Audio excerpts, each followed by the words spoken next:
Bonjour, c'est Séverine de Coaching and Out. Aujourd'hui est une vidéo un petit peu particulière, c'est ma première vidéo depuis le confinement. Et comme vous le voyez, je suis dehors, près de la mer, avec bien sûr la fameuse autorisation de sortie.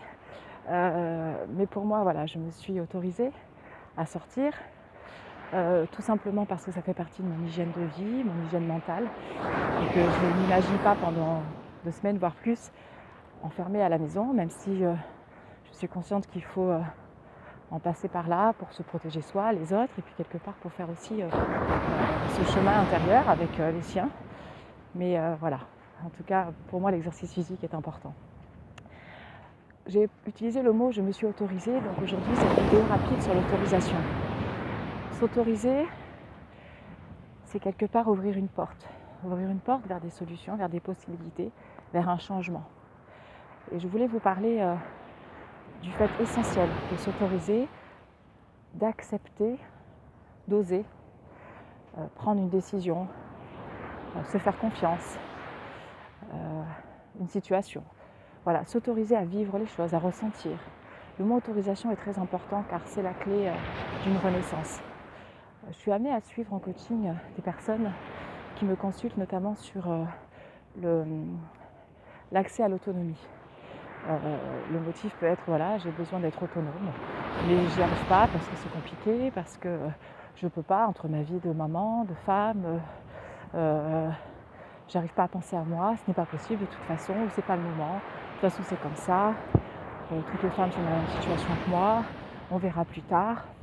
Donc en fait, en venant chercher quelque chose qui serait pour elle une forme d'idéal, elle ne s'autorise pas vraiment à le devenir. Et donc mon questionnement sur ces personnes-là, il commence déjà par ok, c'est quoi pour vous déjà être autonome? Ça signifie quoi? Quel sens ça a pour vous? Qu'est-ce que vous ressentiriez à être autonome? En quoi c'est un problème aujourd'hui de ne pas l'être, selon vous? Ok. Et qu'est-ce que ça changerait si vous l'étiez? À l'inverse, quelles conséquences il y aurait si vous n'y arrivez pas, cette autonomie que vous recherchez?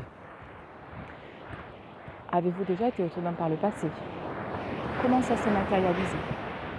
Qu'est-ce que vous ressentiez? Quelles ressources vous avez été chercher à l'époque pour l'être? Et que ressentiez-vous? Est-ce que ces ressources que vous avez mobilisées à l'époque, est-ce qu'elles sont toujours présentes aujourd'hui? Dans quelle mesure? Lesquelles? Et aujourd'hui, en quoi est-il impossible ou possible de les solliciter à nouveau? Et demain, d'un coup de baguette magique, si vous deviez matérialiser cette forme d'autonomie, vous verriez quoi? Comment? Avec qui? Vous ressentiriez quoi? Et tout en questionnant. Car vraiment, l'art de l'accompagnement, vous le savez, on ne cesse de le répéter, c'est vraiment le questionnement.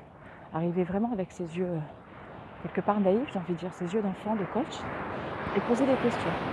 Comme si on découvrait, en même temps que le coaché, sa réalité, son intériorité, et qu'ensemble on cheminait avec ce questionnement. Et vous verrez qu'au fil de ces questions, dans les yeux du coaché, de toute façon, on le voit tout de suite. Il y a déjà des réponses qui arrivent en disant « Ah ok, ouais, je vois où vous voulez en venir. Ah ouais, bah ça, j'ai peut-être déjà un peu la réponse là-dessus. Ok. » Et vous voyez que toutes les généralisations, toutes les barrières que s'était mise la personne, cet emmurement qu'il avait érigé autour de lui, bah, il est en train de s'affaiblir.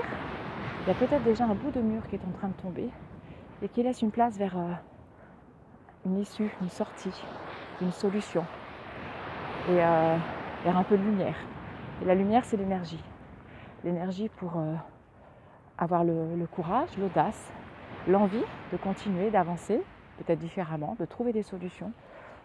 Ces murs qui tombent aussi, c'est enfin la possibilité, alors qu'on s'en sentait incapable ou qu'on pensait que c'était impossible, de pouvoir se mettre en action, de s'autoriser à avoir une solution, une issue, et de s'autoriser à se dire ok, vu que je suis en train de comprendre là que tout ce que j'avais construit autour de moi qui quelque part à un moment donné m'arrangeait peut-être, était incrusté en moi depuis longtemps parce que c'est comme ça que je raisonnais, c'est comme ça que ça m'arrangeait de raisonner parce que c'était confortable, tout simplement, à un moment donné.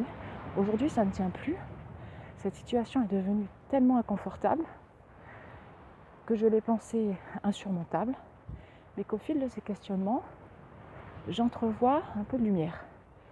Et je vais peut-être commencer à m'autoriser à vouloir changer les choses. Et à partir de ce moment-là, quand on voit que la lumière, la lueur arrive dans les yeux du coaché, parce qu'elle est en train de toucher du doigt quelque chose qu'elle n'avait pas saisi jusque-là, une forme de possibilité. À ce moment-là, j'ai envie de dire c'est gagné. Parce que la mise en action, c'est... Alors, je ne vais pas dire un détail, c'est pas si simple, c'est pas simple pour tout le monde, mais en tout cas, la mise en action, c'est la conséquence assez logique et du coup assez facile, parce que la plus compliquée, c'est la prise de conscience.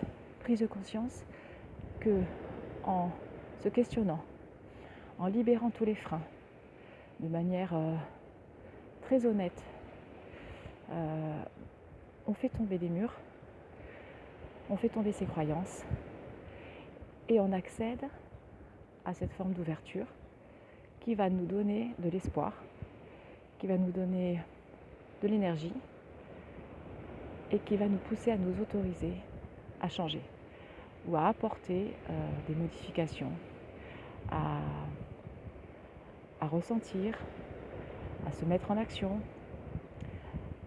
et à tenter des choses, tout simplement. Donc je vous invite dans ces moments-là, justement, où on est un peu enfermé sur nous-mêmes tous, à réfléchir peut-être à tout ça, à se poser des questions autour de la problématique peut-être que vous êtes amené à rencontrer en ce moment, et de se poser un peu toutes les questions que je viens de vous suggérer. Vous pouvez me contacter par mail sur cyril.cofino@sfr.fr ou bien sur mon site internet ou Facebook ou Instagram, donc Coaching and Out, et me demander s'il y a peut-être d'autres questions que vous pouvez vous poser. Je vous y répondrai sans problème et bien sûr entièrement gratuitement pour vous aider à avancer sur vos problématiques et surtout profiter de ces moments de confinement, de repli sur vous, pour justement vous replier, mais pour aller vers l'extérieur, pour à la fin de tout ça pouvoir justement avoir une issue et pour avancer autrement, différemment, et en vous autorisant peut-être certains changements que vous n'auriez peut-être pas imaginés juste avant ces périodes un peu compliquées. Je vous souhaite un bon questionnement. Je vous souhaite de regarder en vous sans peur, avec un regard bienveillant, honnête, et autorisez-vous. À très vite.